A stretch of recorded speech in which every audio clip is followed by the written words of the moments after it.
Champions ట్రోఫీలో నేడు కీలక మ్యాచ్ జరగబోతోంది. దుబాయ్ వేదికగా న్యూజిలాండ్తో టీమిండియా తలపడనుంది. మధ్యాహ్నం 2:30 మ్యాచ్ ప్రారంభం కానుంది. ఇప్పటికీ ఇరు జట్లు సెమీస్కు చేరాయి.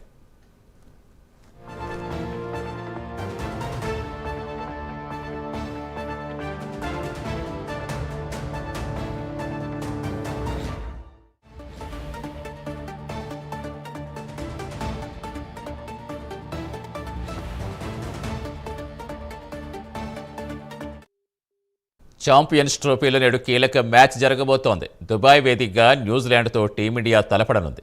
మధ్యాహ్నం 2:30 మ్యాచ్ ప్రారంభం కానుంది. ఇప్పటికీ ఇరు జట్లు సెమీస్కు చేరాయి.